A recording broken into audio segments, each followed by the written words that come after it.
Subscribe to our YouTube channel and press the bell icon to get the latest updates. देश के 4 प्रमुख धामों में से बद्रीनाथ धाम को एक माना जाता है। इस पौराणिक और भव्य मंदिर में भगवान श्री हरि हिमालय पर्वत की श्रृंखलाओं में विराजमान है। हिमालय की चोटियों के बीच स्थित इस पावन धाम का सनातन संस्कृति में बहुत महत्व है। बद्रीनाथ धाम समुद्र तल से 3000 मीटर की ऊंचाई पर स्थित है और यहाँ पर पहुँचने का रास्ता भी काफी दुर्गम है। बद्रीनाथ धाम को सृष्टि का 8वां बैकुंठ माना जाता है। कहा जाता है कि इस धाम में भगवान श्री हरि 6 महीने तक योग निद्रा में लीन रहते हैं और 6 महीने तक अपने द्वार पर आए भक्तों को दर्शन देते हैं। मंदिर के गर्भगृह में स्थित भगवान बद्री विशाल की मूर्ति शालिग्राम शिला में बनी हुई है। बद्रीनाथ धाम को सृष्टि का 8वां बैकुंठ माना जाता है।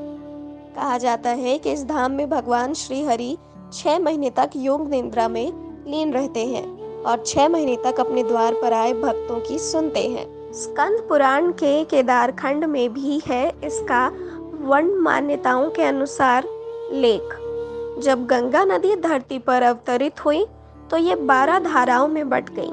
इस स्थान पर मौजूद धारा अलकनंदा के नाम से विख्यात हुई और ये स्थान बद्रीनाथ भगवान विष्णु का वास बना। अलकनंदा की सहचरणी नदी मंदाकिनी नदी के किनारे केदार घाटी है, जहां 12 ज्योतिर्लिंगों में से एक महत्वपूर्ण केदारेश्वर है। यहाँ संपूर्ण इलाका रुद्रप्रयाग जिले का हिस्सा है। ऐसा कहा जाता है कि रुद्रप्रयाग में ही भगवान रुद्र का अवतार हुआ था। बद्रीनाथ का जोशीमठ में स्थित नरसिंह भगवान की मूर्ति से खास जुड़ाव माना गया है।